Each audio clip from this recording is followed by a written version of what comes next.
Au milieu de la nuit, je dormais à moitié. Soudain, quelqu'un m'a immobilisé. « Chérie, arrête, j'ai sommeil. » J'ai roulé sur le côté en bredouillant. Je voulais déloger la main posée sur ma taille. Mais cette main ne s'est pas arrêtée. Au contraire, elle est devenue encore plus insistante. Elle a lentement remonté le long de ma taille. Mon cœur a fait un bond. Mon mari et moi étions en froid depuis 3 mois entiers. Sans parler de me toucher. Il ne daignait même pas me regarder en face. Comment aurait-il pu soudainement venir se réconcilier? De plus, j'ai senti une odeur de cigarette. Une forte odeur de tabac bon marché, mêlée à la fraîcheur de la nuit. S'est infiltrée dans mes narines. Mon mari ne fume jamais. Donc l'homme à côté de moi. Ce n'est absolument pas mon mari. Lorsque j'ai réalisé cela, tout mon corps s'est tendu. Mon esprit s'est instantanément éclairci. Au poids qui pesait sur moi.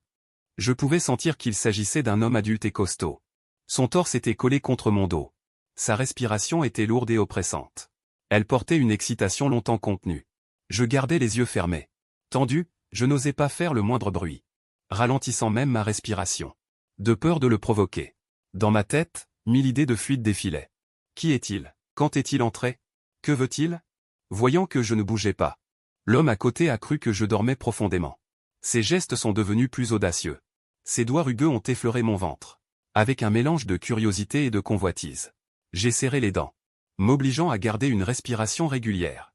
Que faire? Qui est cet homme? Et quand est-il entré? Aurais-je oublié de fermer la porte avant de me coucher? Ou bien avait-il forcé la serrure? La première chose que je fais en rentrant chaque jour, c'est de fermer la porte derrière moi. J'ai cette habitude depuis 10 ans. Je ne l'oublierai jamais. Et je me souviens très bien d'avoir vérifié la serrure avant de me coucher. Attends. Quelle heure est-il? Mon mari est programmeur. Il fait souvent des heures sup jusqu'à 22 heures. Il prend un encas, puis le bus de service pour rentrer. Il arrive vers 1 heure du matin. Même s'il est en froid avec moi en ce moment. Il revient dormir chaque jour. Si seulement mon mari était là. Cet inconnu n'oserait jamais entrer. Il serait effrayé et fuirait. J'entr'ouvre les yeux en cachette. Mais la pièce est plongée dans une obscurité profonde. La nuit n'est pas claire ce soir. Seule une très faible lueur d'étoiles filtre par la fenêtre. Même le contour des rideaux est indistinct. La silhouette de l'homme à côté est floue. Je ne vois qu'une grande ombre noire. Pesant sur moi. Je ne distingue pas son visage. Et n'ose pas le regarder. Mais je suis certaine que ce n'est pas mon mari. Mon mari est plus maigre que lui. Et n'a pas une respiration aussi lourde. Je tends l'oreille. Le salon est totalement silencieux. Aucun bruit. D'habitude, mon mari prend d'abord une douche en rentrant. J'entendrai le bruit de l'eau qui coule. Mais là, je n'entends rien. Ou plutôt, cet homme a profité du moment où mon mari ouvrait la porte. Pour l'attaquer. Cette pensée me traverse l'esprit. Une sueur froide coule dans mon dos. Je n'ose plus y penser. La réalité est devenue inévitable. L'homme près du lit continue de me toucher. Sa main a glissé de mon ventre à ma taille. Et il essaie même de défaire mon pyjama. J'essaie de brouiller les pistes. Chérie. Je suis vraiment trop fatigué aujourd'hui. On remet ça à un autre jour, d'accord? Ma voix est traînante et câline, comme si je venais de me réveiller. Je fais comme si l'inconnu était mon mari. Pour le tromper et le faire arrêter. Mais l'homme ignore complètement mes paroles. D'une seule main, il attrapa facilement mes 2 poignets. L'énorme différence de force entre lui et moi. D'une seule main, il pouvait m'immobiliser. L'affronter de front était hors de question. Mais heureusement, j'avais fait semblant d'être à moitié endormi. C'est pourquoi il n'avait pas agi directement contre moi. Mon cerveau tournait à toute vitesse. Je devais trouver une autre excuse plausible. Mon chéri, tu es si méchant. Je n'arrive vraiment pas à te résister. J'ai délibérément pris un ton câlin et boudeur. Puis j'ai changé de sujet. Mais j'ai tellement soif. Ma gorge est en feu. Mon chéri, pourrais-tu me verser un verre d'eau d'abord? Mon ton câlin a effectivement fonctionné. L'homme inconnu s'est arrêté un instant. Il semblait un peu impatient. Mais il a relâché ses mains qui m'entravaient. Il toussa légèrement. Il se leva et se dirigea vraiment vers le salon. Cette toux rauque me confirma encore plus. Ce n'était absolument pas mon mari. Même si mon mari avait attrapé un rhume récemment. Sa toux était complètement différente. Je regardais en cachette le dos de l'homme disparaître par la porte de la chambre. À la faible lueur des étoiles à travers la fenêtre. Je pouvais estimer qu'il mesurait plus d'1,80 m. Sa silhouette était robuste. Je ne pourrais jamais le vaincre. Impossible. Je dois trouver un moyen de m'échapper. Si je veux fuir. Je dois traverser le salon où se trouve l'homme. Mais je serai sûrement attrapé. La chambre est au bout du couloir. La porte d'entrée est de l'autre côté du salon. À une distance de 10 mètres à vol d'oiseau. Mais ces 10 mètres sont la distance entre la vie et la mort. J'ai de nouveau regardé par la fenêtre. L'appartement est au 12e étage. La fenêtre est équipée de barreaux de sécurité. Il est impossible de s'échapper par là. Même sans les barreaux. Sauter de si haut? Ce serait la mort assurée. L'affrontement direct n'est pas une option. Je dois faire preuve de ruse. Après une lutte intérieure, j'ai décidé de continuer à jouer la comédie. Je prends l'inconnu pour mon mari. Je dois d'abord le calmer. Gagner du temps. Attendre que mon mari rentre. L'homme étranger revient rapidement. Les pas sont lourds. Il me tend une bouteille d'eau. La bouteille est glacée. C'était sûrement une bouteille d'eau sortie du frigo. Je prends l'eau avec précaution. Dans mon cœur, je suis encore plus sûr. Si c'était mon mari, il saurait que j'ai peur du froid. Il me verserait seulement un verre d'eau chaude. Il ne me ferait jamais boire de l'eau glacée. Mais maintenant, je ne peux pas le démasquer. Je ne peux que le calmer autant que possible. Merci, mon cher mari. Ma voix tremble, pleine d'émotions mêlées. Après avoir pris la bouteille, je fais semblant de boire quelques gorgées symboliquement. L'homme étranger semble perdre patience. Avant même que j'aie fini de boire, il se jette directement sur moi. Il m'arrache la bouteille des mains. La jette près du lit. En plus de l'odeur de cigarette, il a une odeur de sueur. Son odeur m'étouffe au point de m'asphyxier. C'est l'odeur aigre de quelqu'un qui ne s'est pas lavé depuis longtemps. Mélangée à l'odeur de tabac bon marché. C'est vraiment écœurant. Je détourne immédiatement le visage. J'essaie tant bien que mal d'éviter son souffle. Mon chéri. Je suis encore si fatigué, j'ai tellement sommeil. Laisse-moi sommeiller encore un peu. Je dois me lever tôt demain pour le travail. L'homme m'ignore complètement. Sa respiration lourde est contre ma nuque. Ses mains commencent déjà à déchirer mon pyjama. Je retiens mon corps de toutes mes forces. Mais l'homme est bien trop fort. Je ne peux tout simplement pas résister. Mon poignet lui aussi est douloureusement serré. Je ne peux que me détendre en suivant ses bras. Je pousse un soupir. Je fais semblant d'être résigné. Alors, mon chéri, attends-moi. Je vais juste aller aux toilettes. L'homme arrête enfin son geste. Il semble encore plus agité. J'ouvre la bouche d'une voix rauque. Vite. Une voix grave et inconnue. Comme du papier de verre rugueux. Alors mon chéri, attends-moi. Je fais semblant de ne pas remarquer que la voix est anormale. Je lève même la main pour caresser doucement le visage de l'homme. Mes doigts touchent son menton. Sa barbe est plus dure et plus piquante que celle de mon mari. Je réprime mon malaise. Je ris d'un air mignon. Dans l'obscurité, je sens que son corps se tend nettement. Sa respiration devient plus rapide. Il tremble même de tout son corps. C'est cette excitation qu'il ne peut contenir. Mon cœur bat encore plus vite. Comme s'il allait sortir de ma poitrine. Je peux sentir à quel point cet homme est pressé. À quel point il est impatient. Je me lève et sors de la chambre. Je fais en sorte que chaque pas reste naturel. Mes pieds nus touchent le sol froid. Au moment où je sors de la chambre, une vague d'excitation intense monte en moi. Le contour du salon est nettement visible dans l'obscurité. La porte d'entrée est là. Il suffit de 8 pas, 6 pas. Je pourrais atteindre la poignée. Ouvrir la porte et foncer vers les escaliers. Je réprime l'envie de tenter le coup. Mais je suis pieds nus maintenant. Si je ne parviens pas à m'enfuir et qu'il m'attrape, tout serait découvert. Que fera-t-il de moi alors? Va-t-il devenir furieux? Où est son couteau? A-t-il un couteau sur lui? Je tourne à gauche et vais aux toilettes. Je ferme la porte doucement, n'osant pas faire de bruit. Tout à l'heure, de la chambre principale au salon, je n'ai pas trouvé mon téléphone. Avant de dormir, je l'avais pourtant posé sur la table de chevet. Mais maintenant il a disparu. Il a sûrement été caché par cet homme. Appeler la police est impossible. Mon seul espoir maintenant, c'est de retenir cet inconnu le plus longtemps possible. Jusqu'à ce que mon mari revienne. Mais quand est-ce que mon mari va rentrer? Quelle heure est-il maintenant? Est-ce qu'il a déjà fini son travail? Ou est-ce qu'il est déjà rentré? Mais pourquoi la maison est-elle si silencieuse? Je n'ose plus y penser. Soudain, un homme inconnu frappe à la porte. Sa voix est pressée et impatiente. C'est prêt? Je sursaute de peur. J'ai failli crier. Je réponds. Oui, c'est prêt. Ma voix tremble un peu. Je prends une profonde inspiration. J'essaie de me calmer. Les mains tremblantes, j'ouvre la porte. Je n'ose pas allumer la lumière. Je n'ose pas ouvrir grand les yeux. Car si je voyais clairement le visage de l'homme, je n'en sortirais peut-être pas vivante. Dans de nombreux cas, c'est parce que la victime a vu le visage du meurtrier qu'elle a été tuée pour faire taire. Mais au moment où j'ouvre la porte, l'homme inconnu m'attrape directement. La force me fait chanceler. Je n'ose pas me débattre, car j'ai déjà trouvé plusieurs excuses. Si je me débat ou refuse encore, je serai sûrement suspecté. Pourquoi une femme refuserait-elle encore et encore son mari? J'esquisse un sourire forcé. Ma voix est faible. Tu es vraiment pressé. Attends un instant. Je vais chercher quelque chose. Mais l'homme n'est pas d'accord. Sa main qui tient mon poignet se resserre. Pas besoin de ça. La voix glaciale de l'homme me fait perdre l'équilibre. Il n'y a aucune place à la négociation dans son ton. C'est un ordre, une contrainte. Je le pousse doucement. Je continue à faire la câline.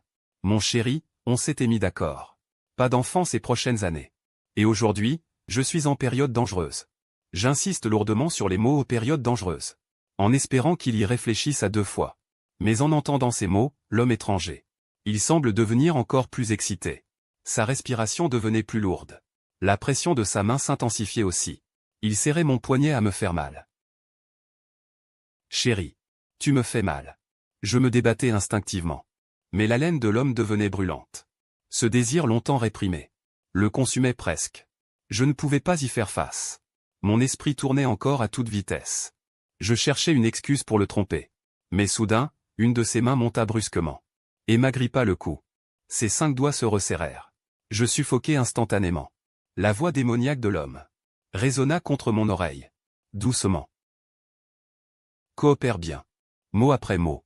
Sa voix était grave et dangereuse. Comme le sifflement d'un serpent venimeux. Je tremblais de tout mon corps. N'osant plus rien dire. Je ne peux que hocher la tête en continu. La force autour de mon cou m'étouffe presque.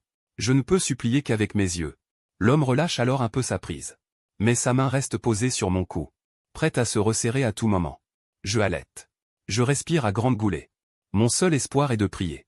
Que mon mari revienne vite me sauver. L'homme me traîne directement dans la chambre. Avec une force brutale. Comme on tirerait un objet. Je m'efforce de suivre son rythme. Mon esprit cherche en même temps un moyen de fuir. La sensation sur mon cou persiste. Cette peur glaciale qui étouffe. Me rend plus lucide encore. Mon mari, attends-moi encore un peu. Je vais chercher une serviette sur le balcon. Pourquoi une serviette? La voix de l'homme est méfiante. Au cas où les draps seraient tachés. Non, va plutôt le dire à nous, les femmes. Attends, je reviens vite. Et j'ai tapoté doucement le bras de l'homme. En jouant la comédie du vieux couple amoureux. Mais à l'intérieur, je tremblais. Il est resté silencieux 2 secondes. Il faut faire vite. J'ai pris une profonde inspiration. Pas à pas, je me suis dirigé vers la porte de la chambre. Mon cœur s'est mis à battre plus vite. Au moment de franchir le seuil, j'ai soudain pris une décision. J'ai accéléré le pas, me dirigeant rapidement vers la porte d'entrée. Mon regard restait fixé sur cette porte. À peine visible dans l'obscurité. Plus que 7 pas, 5 pas. Et je pourrais toucher la poignée. Dès que la porte s'ouvrirait, je pourrais jaillir dehors. Puis dévaler les escaliers jusqu'à la cabine de gardien pour appeler la police. J'avais déjà tracé la route d'évasion dans ma tête. Ouvrir la porte et foncer. Tourner à gauche, c'est l'escalier. Descendre les 18 étages en courant. Puis filer jusqu'à la guérite du gardien à l'entrée de l'immeuble. Le gardien est là 24 heures sur 24. Une fois arrivé là-bas, je serais en sécurité. 1 pas, 2 pas. 3 pas, soudain. La voix glaciale de l'homme a retenti derrière moi. Que est-ce que tu fais? Tout mon corps s'est engourdi.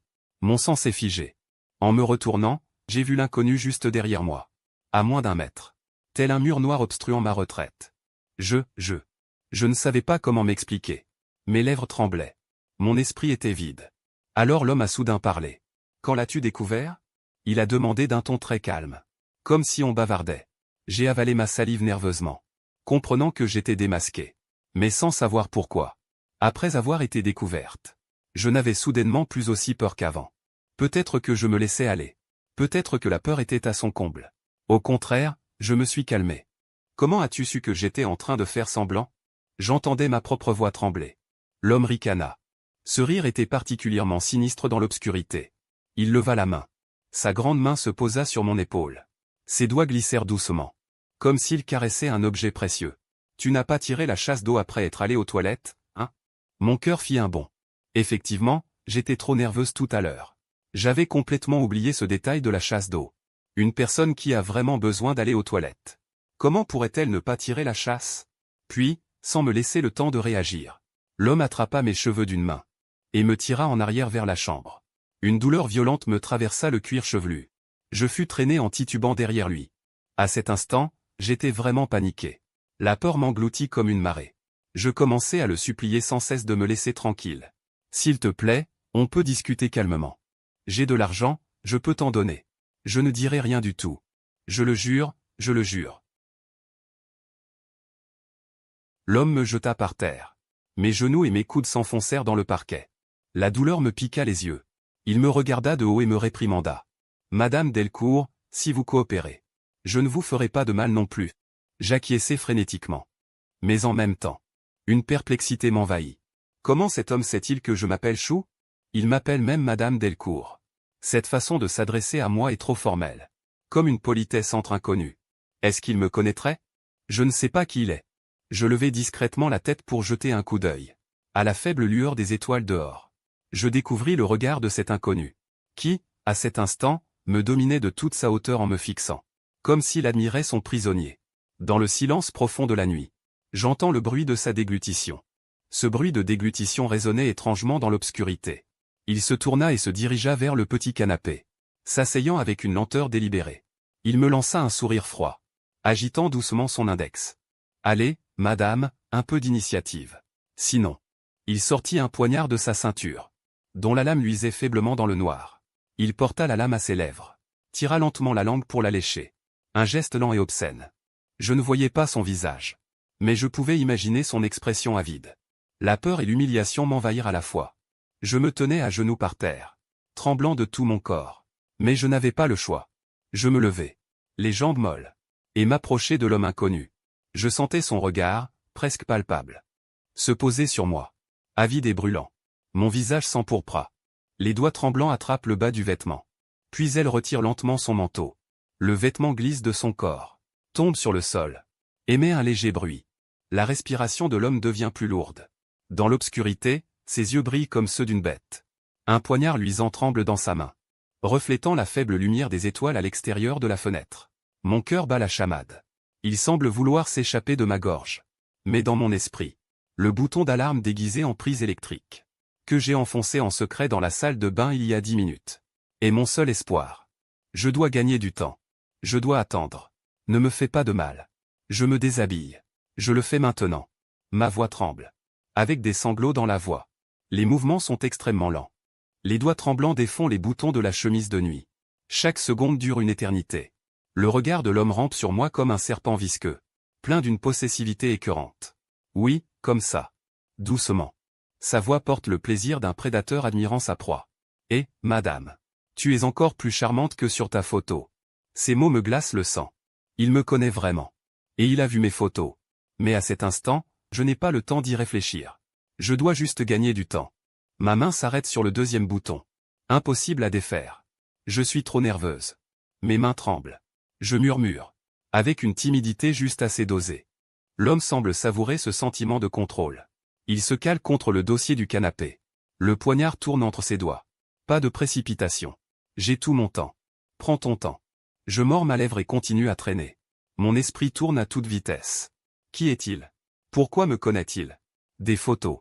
Quelles photos? Je demande exprès d'une voix tremblante. Pour lui soutirer plus d'informations. L'homme ricane. Ses yeux luisent d'une lueur inquiétante dans l'obscurité. Les photos du téléphone de ton mari. Votre photo de mariage. Et toi qui étends le linge sur le balcon, plutôt sexy. Mon cœur s'effondre. Il a vu le téléphone de Marc Moreau. Ou Marc Moreau les lui a montrés. Ces 2 derniers mois. Marc Moreau et moi sommes en froid. Nous nous parlons à peine. Il part tôt et rentre tard chaque jour. Nous vivons comme des étrangers partageant un logement. Pourquoi y avait-il des photos de moi dans son téléphone? Et comment sont-elles tombées entre les mains de cet homme? Tu connais mon mari? Je demande avec précaution. Mes gestes restent lents. L'homme ne répond pas. Il se contenta de taper le dossier du canapé avec le poignard, produisant un bruit sourd. Moins de blabla. Continue de traîner. Je savais que je ne pouvais plus poser de questions. Je dus donc continuer à tâtonner pour défaire les 3 boutons.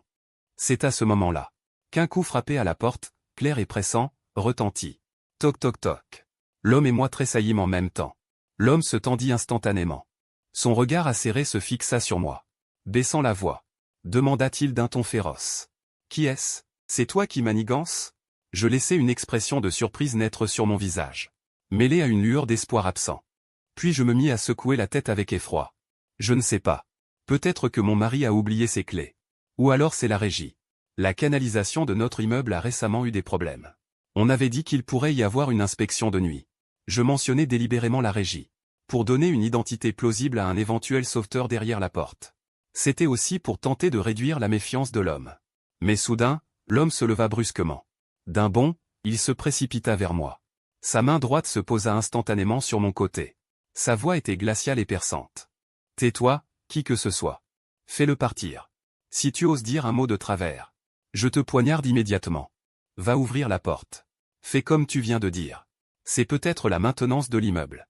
Fais-le s'en aller. » La pointe froide du couteau traversa mon fin pyjama, apportant un frisson. Je frissonnai de tout mon corps et hochai la tête précipitamment. J'ai compris. Je ne dirai rien de travers. L'homme se colla étroitement derrière moi. Le poignard était caché entre son bras et mon corps. Il se cacha de côté dans l'embrasure de la porte. Angle mort visuel. Je peux sentir sa respiration haletante sur ma nuque, mêlée de tension et de violence. Je prends une profonde inspiration, m'efforçant de donner à ma voix un ton normal. Mais un léger tremblement reste difficile à dissimuler. « Qui est-ce » demandai-je vers la porte. La voix d'un homme d'âge moyen parvient de derrière la porte. « Bonsoir, je suis Thomas, le gardien de service de l'immeuble. Notre centre de surveillance a reçu un signal de réparation chez vous. Il s'agit d'un problème électrique. Je viens voir ce qu'il en est. Tout va bien ? » Mon cœur fait un bond. C'est bien le gardien. Mais le signal était pour un problème électrique. Il semble que le bouton caché que j'ai pressé ait fonctionné. Mais je n'ai pas directement crié au secours ou appelé la police. Cela apporte un espoir. Mais rend aussi la négociation plus difficile. Je sens le poignard à ma taille se resserrer. Compris. Problème électrique. Il n'y a rien. Peut-être une fausse alarme. Nous allions nous coucher. J'insiste volontairement sur le mot « nous », pour suggérer qu'il y a un homme dans la maison. Espérant que le gardien sera alerté. Il y a 2 secondes de silence derrière la porte. Puis la voix de Thomas, le gardien, a de nouveau retenti. Avec une insistance professionnelle. « Madame, une alarme a été signalée conformément au règlement. Nous devons confirmer sur place pour fermer le dossier. Sinon le système continuera à sonner. » Et le signal était assez urgent. Ouvrez la porte, je jette un œil au tableau électrique. Ce sera rapide, je ne vous dérangerai pas. À ce moment, l'homme dehors émet un ricanement impatient. Et dit à voix basse. Laisse-le regarder le tableau, il est dans l'entrée. Montre-lui, ne fais pas de malice. Je n'ai d'autre choix que de tendre la main pour ouvrir lentement la chaîne de sécurité. Le bruit de la chaîne métallique glissant est particulièrement naturel dans le silence. Puis je tourne la serrure. La porte s'entr'ouvre. Dehors, Thomas portait son uniforme de travail. Tient une lampe torche et un carnet de bord, debout devant la porte. Il voit mon visage blême. Cheveux un peu en désordre. En pyjama, son regard vacille un instant. La lumière de la torche balaie mon visage. Je plisse instinctivement les yeux. Madame. Vous avez mauvaise mine. Vraiment rien ? Le regard de Thomas essayait de sonder l'intérieur. Mais l'entrebâillement est trop étroit. Il ne voit rien. Je me décale un peu sur le côté. En désignant le tableau électrique de l'entrée. Je m'efforce de garder mon calme. Vraiment rien. C'est sûrement juste un disjoncteur qui a sauté. Le tableau électrique est là, merci de vous en occuper. Quand je me tourne vers l'entrée pour montrer du doigt. L'homme collé contre mon dos. À cause de l'angle. Un PAN de son corps a peut-être légèrement bougé dans l'entrebâillement. J'ai remarqué que Thomas fronçait légèrement les sourcils. Gardien expérimenté. Il sent peut-être que quelque chose cloche. Cette résidente a l'air beaucoup trop tendue. Et l'appartement semble trop sombre. Aucune lumière allumée. Il ne se dirige pas immédiatement vers le tableau électrique. Mais reste sur place. Le ton plus doux. Mais toujours investigateur. Madame. Votre mari est-il à la maison ? Si ce n'est pas trop vous déranger. Il vaudrait mieux vérifier aussi si les appareils électriques ne présentent pas d'anomalie. Il teste. Il cherche aussi une confirmation avec l'autre homme de la maison. Le corps de l'homme derrière moi se raidit instantanément. Son bras autour de ma taille serre. Une violente douleur me traverse. Je manque de crier. C'est à ce moment-là que l'homme derrière moi prend la parole. Il imite une voix d'homme. Mais la baisse délibérément. La rendant confuse et impatiente. C'est fini, oui ? En pleine nuit. On n'a rien. Cette voix n'est clairement pas celle de mon mari. Et cette impatience. C'est plutôt pour cacher la vérité. Thomas fronça encore plus les sourcils. Ses soupçons s'intensifièrent. Il ne partit pas. Au contraire, profitant de la lumière venant de la porte. Il m'examina plus attentivement. Je vis son regard balayer mon visage. Puis se poser sur ma main posée sur le côté. Ma main tremblait légèrement. Un tremblement visible à l'œil nu. Il regarda de nouveau mes yeux. Ils étaient remplis de peur. Et non de l'agacement d'être dérangé. Thomas éleva soudain la voix. Son ton devint sérieux. Madame, avez-vous besoin d'aide ? Notre service de sécurité a des agents. Ils peuvent monter immédiatement. Cette phrase tomba comme un coup de tonnerre. L'homme derrière moi n'avait visiblement pas prévu que le gardien serait aussi insistant et vigilant. Sa respiration devint instantanément haletante. Le poignard appuyé contre ma taille se fit plus insistant. Je sentis la douleur cuisante de la peau entaillée. Dans sa précipitation, l'homme me tira brusquement en arrière. Sa force me fit tituber en reculant. Et lui-même se retrouva complètement exposé dans l'encadrement de la porte. Sous le regard de Thomas, le gardien. Bien que la lumière fût faible, la silhouette étrange et grande, ainsi que le poignard dont la lame renvoyait un reflet froid et indistinct, ne pouvait plus être caché. L'homme cria sèchement à Thomas. « Dégage. Ça ne te regarde pas. Si tu te mêles encore de ça, je te bute, connard. » Le visage de Thomas changea brusquement. Il recula rapidement d'un pas. Sortit immédiatement sa radio. Poste de commandement. Poste de commandement. Rapport, appartement 1803. Urgence. Cambriolage avec effraction en cours. Demande de renfort. Envoyez immédiatement les agents de sécurité et appelez la police. La porte fut brutalement claquée par l'homme. Un bruit d'impact énorme retentit. Tout le cadre de la porte trembla. L'homme était furieux. Il se retourna et me jeta violemment au sol. « Salope. Tu oses me piéger. » Son regard était féroce, comme s'il voulait dévorer quelqu'un. Je m'écrasai au sol. Une douleur atroce envahit mon bras et mon dos. Mais j'entendis les cris du personnel de l'immeuble. Et le bruit de l'interphone. Dans mon cœur, naquit un espoir de survie inespéré. Bien que la peur m'envahît toujours. Je n'ai pas. Ils ont appelé la police. Tu ne peux plus t'enfuir. Par maintenant, il est encore temps. Je suis allongé sur le sol. Dis-je d'une voix rauque. Le visage de l'homme était grimaçant. Il se dirigea rapidement vers la fenêtre. Jeta un coup d'œil en bas. J'entendis des pas en bas. Et des rumeurs indistinctes. Le bruit de l'interphone du gardien résonnait particulièrement clair dans la nuit. Il se retourna et me fixa intensément. Son regard était à la fois fou et hésitant. Tu as de la chance. Il savait évidemment que le temps pressait. Rester plus longtemps serait trop risqué. Il me lança un regard féroce. Comme s'il voulait se ruer pour me donner le coup de grâce. Mais finalement, l'instinct de survie prit le dessus. Il fonça soudain vers la cuisine. Je m'effondrai sur le sol. L'immense vide après avoir échappé à la mort me fit trembler, et les larmes coulèrent alors sans contrôle. Dehors, Thomas et les agents de sécurité arrivés sur place frappaient fort à la porte. Yinzi. Comment allez-vous?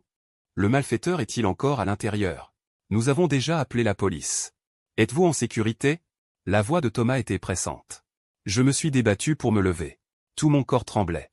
En titubant, je me suis dirigé vers la porte. D'une main tremblante, j'ai déverrouillé la serrure. J'ai ouvert la porte. Sur le seuil se tenait Thomas, serrant nerveusement son talkie-walkie. Ainsi que deux agents de sécurité munis de matraques en caoutchouc. En me voyant saine et sauve, ils ont tous visiblement poussé un soupir de soulagement. Il s'est enfui par la cuisine. Ma voix était rauque. Avec des sanglots de terreur rétrospective, presque à bout de force. Je me suis effondré par terre. Les deux agents de sécurité se sont précipités dans l'appartement. Se dirigeant vers la cuisine. Thomas s'est accroupi près de moi. Me demanda, inquiet. « Madame, êtes-vous blessée? Faut-il appeler une ambulance ?» J'ai secoué la tête. Puis j'ai hoché la tête. Mon esprit était vide. Au loin, une sirène de police se faisait entendre. Venant de loin, se rapprochant. De plus en plus distincte. J'ai serré plus fort la fine couverture sur moi. Mes doigts tremblaient encore, incontrôlables. Thomas m'a aidé à m'asseoir sur le canapé. Il m'a versé un verre d'eau tiède. Je tenais le verre à deux mains. La chaleur de l'eau traversait le verre. Mais ne parvenait pas à réchauffer mes mains glacées. « Madame. N'ayez pas peur. La police arrive. » Thomas se tenait sur le pas de la porte, surveillant le couloir avec méfiance. J'ai hoché la tête. Je voulais dire merci. Mais ma gorge était comme nouée. Je n'arrivais pas à émettre un son. 5 minutes plus tard, deux officiers de police sont rapidement entrés chez moi. Le premier, la quarantaine. Visage carré, regard calme et perçant. Le plus jeune, 27 ou 28 ans. Tenait un carnet de notes. Je suis l'inspecteur Laurent, du commissariat local. Voici mon collègue, l'agent Martin. L'officier de la police nationale présenta ses papiers. Son ton était doux mais professionnel. Madame Delcourt, vous êtes en sécurité maintenant. Pouvez-vous nous dire ce qui s'est passé? J'ai pris une profonde inspiration, en m'efforçant de stabiliser ma voix. Un homme, alors que je dormais, est entré dans ma chambre. L'inspecteur Laurent plissa les yeux. Cambriolage. Où j'ai secoué la tête. La voix tremblante. Il voulait me violer. J'ai fait semblant de dormir. J'ai fait comme si je le prenais pour mon mari. Je l'ai trompé pour qu'il aille me chercher de l'eau. Puis j'en ai profité pour aller aux toilettes. Dans les toilettes. J'ai appuyé sur ce Ce bouton d'alarme déguisé en prise électrique. Bien. Vous êtes très calme. Vous avez bien fait.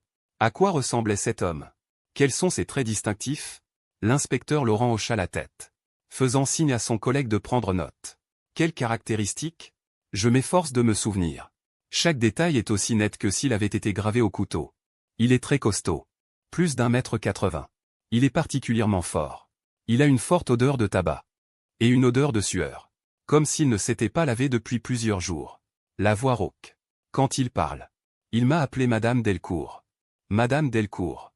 L'inspecteur Laurent a saisi ce détail avec attention. Il vous a appelé Madame Delcourt? Pas femme, ou belle, ou ce genre de choses. J'ai hoché la tête vigoureusement. Oui. Oui, Madame Delcourt. Cette façon très formelle de s'adresser. Et il a dit. Il a dit que j'étais plus séduisante que sur la photo. Il a vu mes photos. L'inspecteur Laurent et l'agent Martin ont échangé un regard. À ce moment-là, des pas précipités se sont fait entendre à la porte. Une silhouette familière s'est précipitée à l'intérieur. Claire, tu vas bien? J'ai eu tellement peur. Comment une telle chose a-t-elle pu arriver? Marc Moreau portait la chemise à carreaux. Typique des programmeurs. Ses cheveux étaient un peu en désordre. Son visage arborait une expression parfaitement dosée de choc et d'anxiété. Il s'est approché rapidement de moi. Il s'est penché pour me prendre la main. J'ai instinctivement retiré ma main, évitant son contact. La main de Marc Moreau est restée figée en l'air. Une lueur de gêne et de malaise a traversé son visage. Mais elle a vite été remplacée par l'inquiétude. L'inspecteur Laurent a remarqué avec attention l'interaction subtile entre nous. A regardé Marc Moreau. Vous êtes Marc Moreau, le mari de la victime? Marc Moreau s'est levé. S'est tourné vers l'inspecteur. D'un ton pressé. Oui, inspecteur. J'ai reçu un appel du syndic. Et je suis immédiatement rentré. Ma femme? Ce salaud. Ne lui a rien fait? Heureusement, Madame Delcourt a demandé de l'aide à temps. Le suspect, dérangé, a pris la fuite. Nous sommes en train de recueillir des informations. Monsieur Moreau. Avez-vous travaillé tard au bureau ce soir? Marc Moreau a hoché la tête. D'un ton affirmatif. Oui, notre équipe de projet est en train de rattraper le planning. Nous travaillons tard presque tous les soirs. Ce soir aussi, j'ai quitté le bureau vers 23h30. Ensuite, j'ai mangé un encas dans un stand de rue en bas du bureau. Je suis rentré avec la navette de minuit.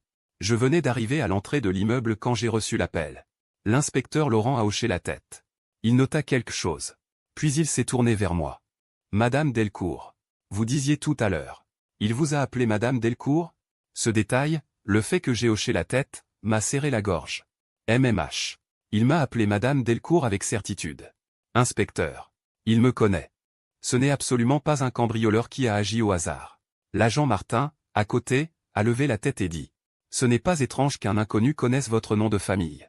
Ça peut arriver par exemple avec les livreurs, les coursiers, la syndic, ou une fuite de données. J'ai secoué la tête, le ton catégorique. Je sens que c'est différent. Sa façon de parler ne donnait pas l'impression qu'il l'avait appris ainsi. En plus, il semblait très familier avec l'agencement de chez moi. Il savait que le tableau électrique était dans l'entrée. Il est même allé directement chercher de l'eau glacée au frigo de la cuisine. Il savait que je déteste boire de l'eau chaude. Ou alors ce n'était qu'une coïncidence. Et quand il s'est jeté sur moi, j'ai cru sentir sur lui, en plus de la cigarette et de la sueur, un tout petit peu de café, très léger. Un peu comme l'odeur du café soluble de Marc Moreau. Ce genre de café soluble bon marché qu'on trouve dans la salle de repos de leur entreprise. À ces mots, le visage de Marc Moreau a pâli instantanément. Bien qu'il ait tenté de le cacher, ce changement soudain n'a pas échappé à mes yeux. Marc Moreau a haussé légèrement la voix. Claire, qu'est-ce que tu racontes? Dans notre boîte, des gens qui boivent du café, il y en a des tas. Comment ça pourrait être un indice? Inspecteur, ma femme est sûrement choquée, elle délire un peu. L'inspecteur Laurent n'a pas prêté attention aux justifications de Marc Moreau. Il s'est accroché à cet indice. L'inspecteur Laurent a demandé, quel café, précisément? Je ne peux pas dire, c'était juste l'impression d'un café soluble très courant, pour se réveiller. Un peu comme l'odeur des gobelets que Marc Moreau rapportait parfois tard le soir. L'inspecteur Laurent s'est tourné vers Marc Moreau, d'un ton calme mais pesant. Monsieur Moreau, il semble nécessaire d'en savoir plus sur votre entreprise. Récemment, y a-t-il des employés au comportement anormal? Ou quelqu'un qui aurait pu, d'une manière ou d'une autre, connaître votre adresse personnelle? Voir l'état actuel de votre relation avec votre épouse? Le regard de Marc Moreau a vacillé, sa voix est devenue moins naturelle.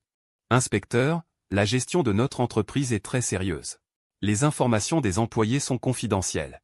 Quant à ma femme et moi, Nous sommes un couple ordinaire, un petit conflit, c'est normal, non? Quel est le rapport avec cette affaire? L'inspecteur Laurent regarda Monsieur Moreau d'un air lourd de sens. Nous ne laisserons passer aucun indice. Surtout ceux qui sont clairement orientés. Veuillez coopérer avec nous. Demain, nous irons faire une visite de routine dans votre entreprise. L'inspecteur des investigations techniques s'approcha depuis la fenêtre de la cuisine. Chef Laurent, nous avons trouvé des traces d'escalade sur le rebord extérieur de la fenêtre de la cuisine. Nous soupçonnons que le suspect est passé par la canalisation de gaz en dessous. Ou qu'il a grimpé par la plateforme du climatiseur extérieur.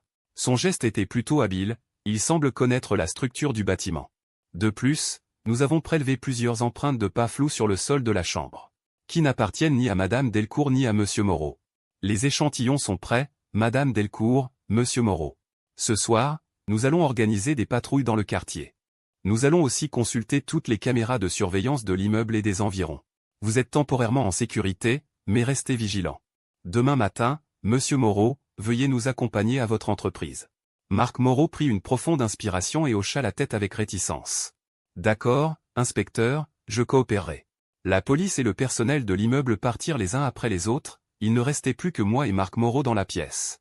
L'atmosphère tomba instantanément au point de congélation. Marc Moreau tenta de s'approcher, d'un ton apaisant. Madame Delcourt, je vais rester avec vous ce soir. Vous devez être terrifiée. Je serrai ma couverture et reculai d'un pas, évitant son regard. D'une voix glaciale. Non merci.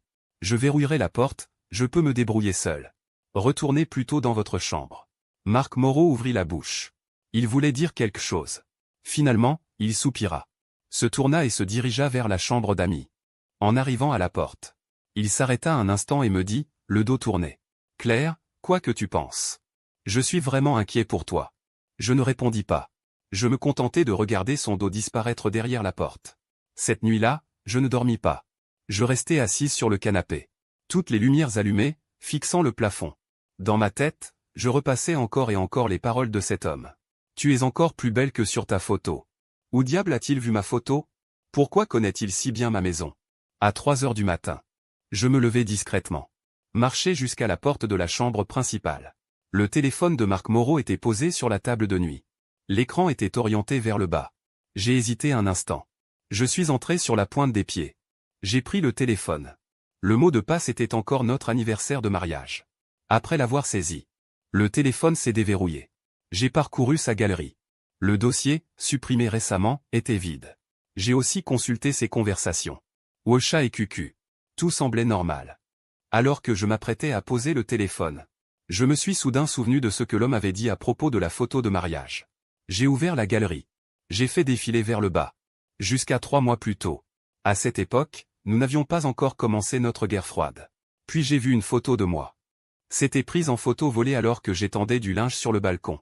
Sur la photo, je portais une tenue d'intérieur. Dos à l'objectif, en train d'accrocher du linge. L'heure de la prise indiquait ce jour-là, un peu après 20 heures. Ce jour-là, Marc Moreau disait qu'il faisait des heures sup au bureau. Mes mains ont commencé à trembler. J'ai continué à faire défiler. Une autre photo me montrait attendant un colis à l'entrée de l'immeuble. Encore une, moi faisant des courses au supermarché. Chacune était prise en cachette. Les heures de prise de vue de chaque photo correspondaient toutes aux heures où Marc Moreau prétendait travailler. Mon esprit était vide.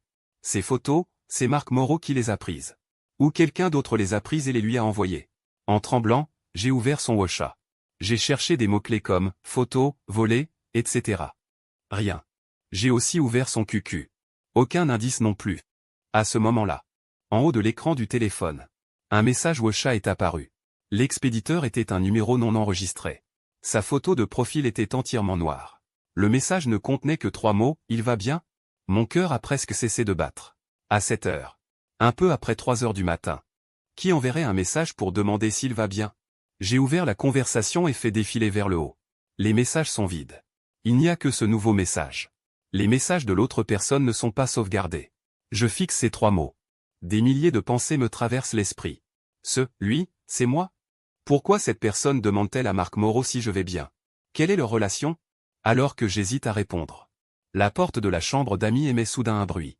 Je remets rapidement le téléphone à sa place. Je retourne vite au salon. Je fais semblant d'être allongé sur le canapé. Marc Moreau sort de la chambre d'amis. Il va aux toilettes.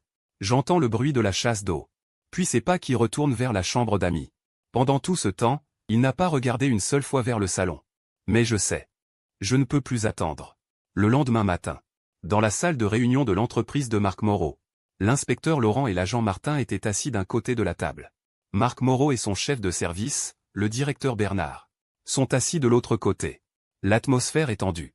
Monsieur Moreau, directeur Bernard. Merci pour votre coopération. D'après les indices dont nous disposons, nous soupçonnons que l'homme entré chez Madame Delcourt hier soir pourrait être lié à votre entreprise. En particulier, il semble bien connaître la situation familiale de Monsieur Moreau, y compris son adresse et l'état récent de son couple. Le directeur Bernard eut l'air surpris. Il s'empresse de déclarer, « Inspecteur. Comment est-ce possible? Nos employés sont tous très compétents. Et les informations personnelles des employés sont strictement confidentielles. » L'inspecteur Laurent l'interrompt. Il fixe Marc Moreau d'un regard perçant. « Monsieur Moreau, nous avons consulté de nombreuses images de surveillance du quartier et des environs. Nous avons repéré une silhouette suspecte, qui a rôdé plusieurs fois devant chez vous avant l'incident. Elle semblait bien connaître les lieux et l'emplacement des caméras.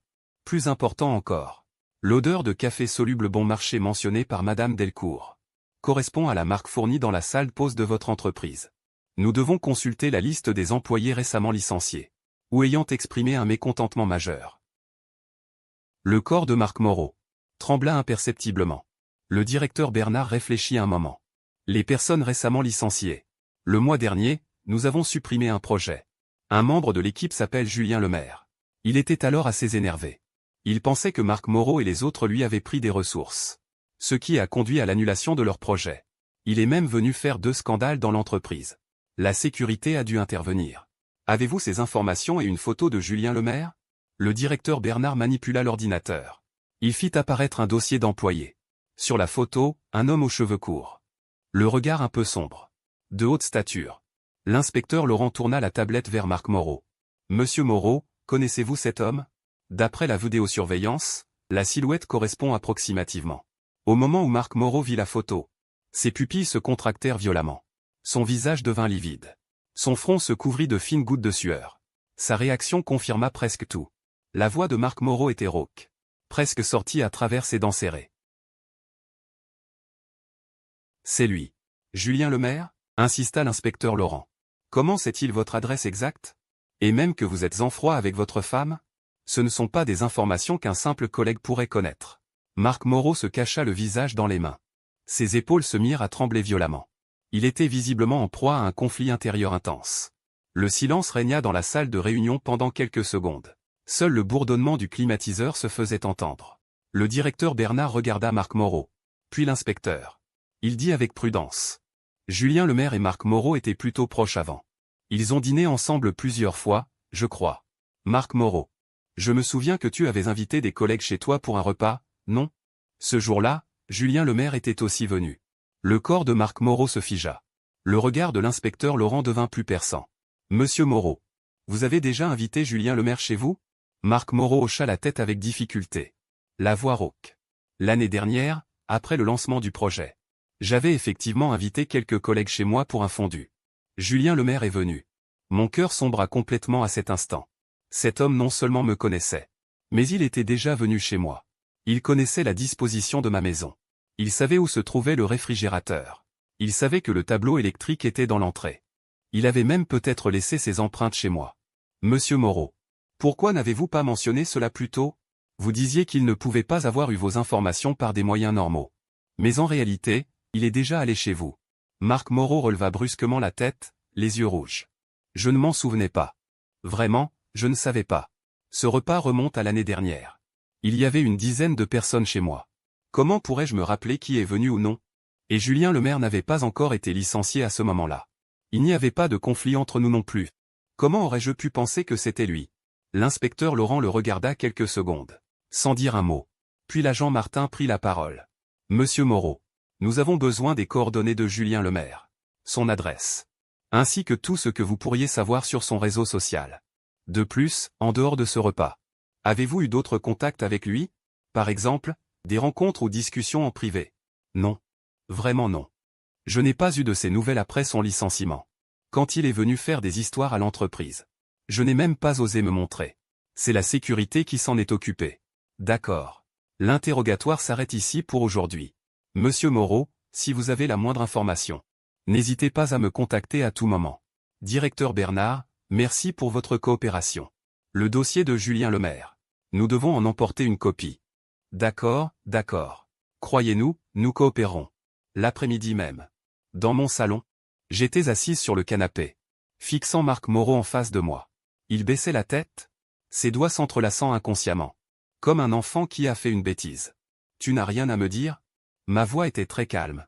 Si calme que même moi, je me suis trouvée étrangère. Marc Moreau leva la tête. Les yeux injectés de sang. Claire.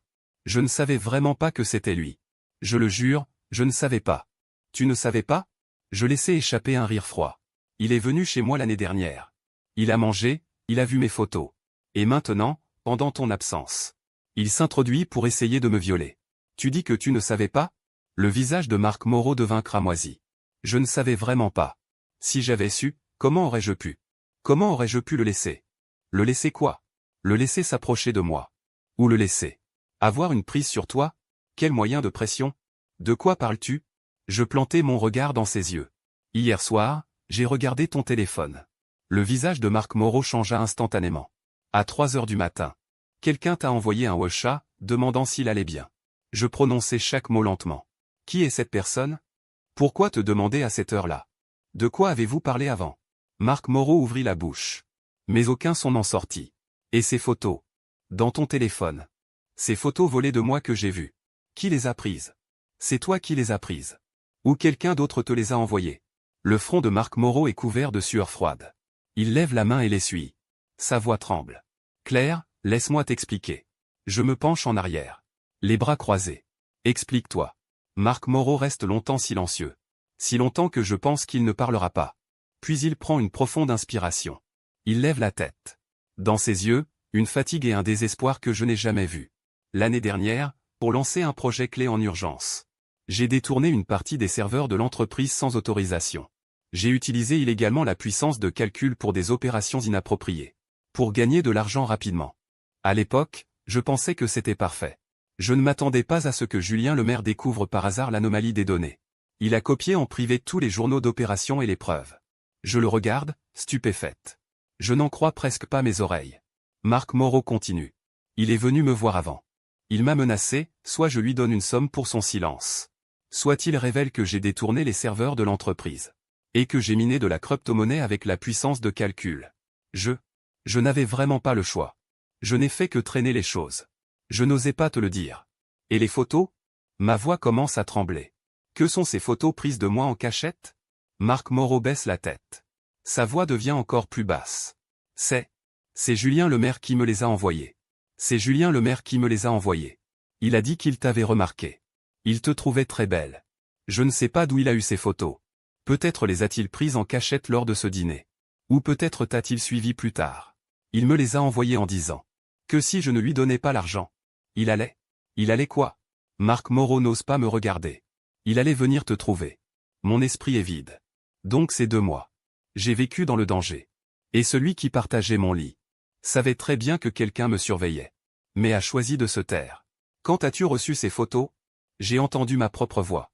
Comme si elle venait de très loin. Il y a plus de 2 mois. La voix de Marc Moreau devenait de plus en plus basse. C'est-à-dire, au moment où nous avons commencé la guerre froide. 2 mois entiers. Il savait que quelqu'un me prenait en photo en cachette. Savait que quelqu'un menaçait de venir me trouver. Mais ne m'a pas dit un seul mot. Il a juste fait la guerre froide avec moi. Partant tôt, rentrant tard. Me laissant seul. Dans cette maison qui pouvait être envahie à tout moment. Je me suis levé. Le regardant de haut. Marc Moreau, tu te rends compte que l'homme d'hier soir a failli réussir. Sais-tu que si je n'avais pas fait semblant de dormir, si je n'avais pas cherché à gagner du temps, sans ce bouton d'alarme, à quoi je ressemblerais maintenant? Marc Moreau a levé la tête. Des larmes ont coulé. Désolé, Claire. Je sais vraiment que j'ai eu tort. Je pensais qu'il me faisait juste peur. Qu'il ne passerait pas à l'acte. Je n'aurais pas cru. Tu n'aurais pas cru. Bien sûr que tu n'aurais pas cru. Tu n'as pensé qu'à toi. À ton travail. À ton avenir. Tu n'as jamais pensé à moi. Dans ton cœur. Je ne suis qu'un pion que l'on peut sacrifier à tout moment. Pour échanger ta sécurité. Marc Moreau s'est levé brusquement. Non, Claire. Je t'aime. Je t'aime vraiment. Je suis juste J'avais juste trop peur. Tu n'aimes que toi-même. Je me suis retourné et j'ai marché vers la chambre. Demain, j'irai voir un avocat pour rédiger les papiers du divorce. D'ici là, je ne veux plus te voir. J'ai fermé la porte de la chambre. J'ai refermé la porte sur Marc Moreau, qui criait encore dehors. À ce moment-là, je n'ai pas pleuré. Je me suis simplement assise au bord du lit, en regardant le ciel qui s'assombrissait peu à peu par la fenêtre. Dans mon esprit, je repassais en boucle chaque détail, ses départs matinaux et ses retards le soir, sa froideur et sa distance. Chaque fois qu'il répondait au téléphone, son air furtif et cachotier. Je pensais qu'il ne m'aimait plus.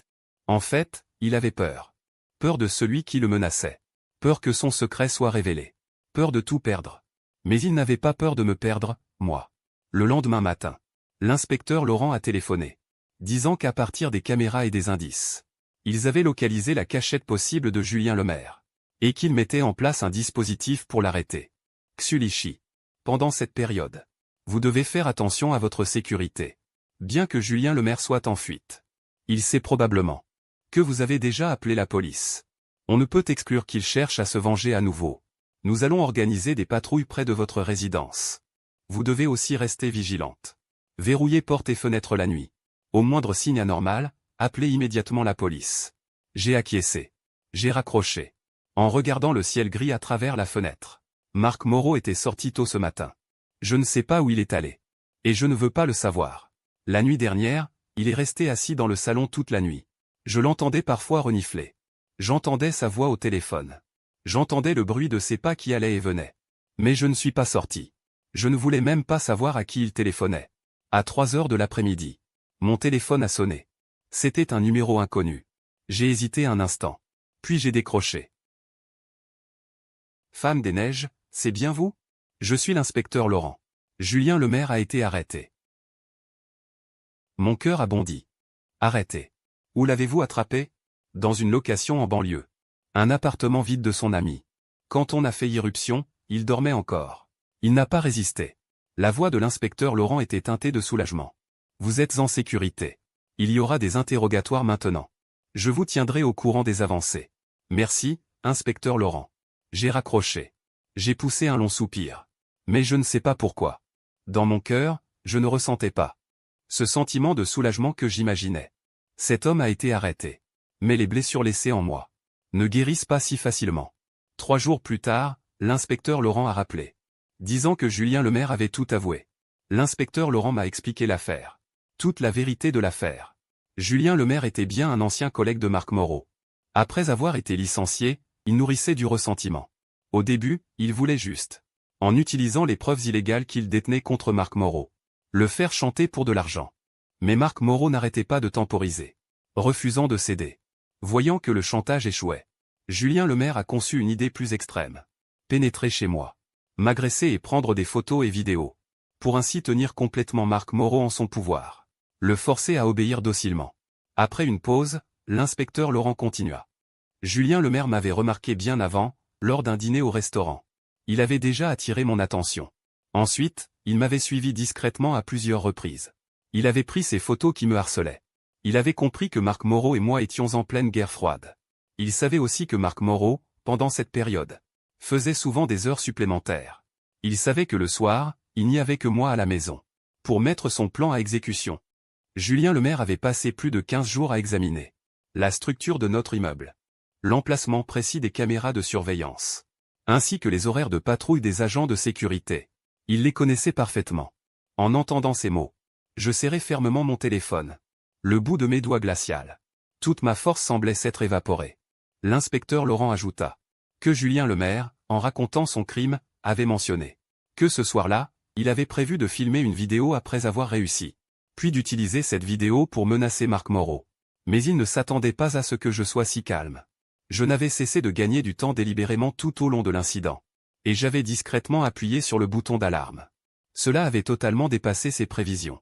Il n'avait jamais imaginé qu'une femme qui semblait si fragile puisse avoir autant de courage dans une situation désespérée. Je ne pus m'empêcher de rire amèrement. Suis-je vraiment courageuse? En réalité, non. Je n'étais que dans un désespoir sans fin, luttant de toutes mes forces pour trouver une lueur d'espoir. C'était un instinct de survie ancré dans mes os. Qui m'avait soutenu pour traverser cette période de peur? Enfin, l'inspecteur Laurent me dit que l'affaire était pratiquement élucidée. Julien Lemaire serait inculpé pour intrusion illégale dans un domicile, tentative de viol, chantage et extorsion, entre autres chefs d'accusation, et poursuivi en justice. Par la suite, je devrais peut-être témoigner au tribunal. La police me préviendrait à l'avance. J'acquiesçai d'une voix douce. Et j'ai remercié l'inspecteur Laurent. Dans mon cœur, il y avait un léger soulagement, mais aussi une ombre persistante impossible à effacer. Après avoir raccroché, je restais seul assise dans le salon vide, regardant le coucher du soleil qui déclinait lentement derrière la fenêtre. Marc Moreau n'était pas rentré depuis plusieurs jours. Je ne l'ai pas contacté non plus. L'avocat a déjà préparé l'accord de divorce. Il ne reste plus qu'à attendre sa signature. Une semaine plus tard, j'ai reçu une assignation du tribunal pour comparaître comme témoin. Ce matin-là, je me suis levé très tôt. J'ai mis un maquillage léger. J'ai porté un tailleur noir formel. Avant de sortir, je me suis longtemps regardé dans le miroir. La femme dans le miroir avait un regard un peu fatigué, mais très calme. Elle n'était plus celle qui, après avoir été réveillée en pleine nuit par la peur, ne pouvait que faire semblant de dormir. Au tribunal, j'ai revu Julien Lemaire. Il s'était rasé la tête. Il portait une tenue de sport. Son regard était toujours aussi sombre. Quand nos regards se sont croisés, il m'a même souri. Ce sourire m'a glacé le dos. L'inspecteur Laurent, en tant que témoin, a d'abord témoigné sur les faits et l'arrestation. Ensuite, ce fut mon tour. Je me suis avancé à la barre des témoins, face au juge et au jury. Mot à mot, j'ai raconté tout ce qui s'était passé cette nuit-là.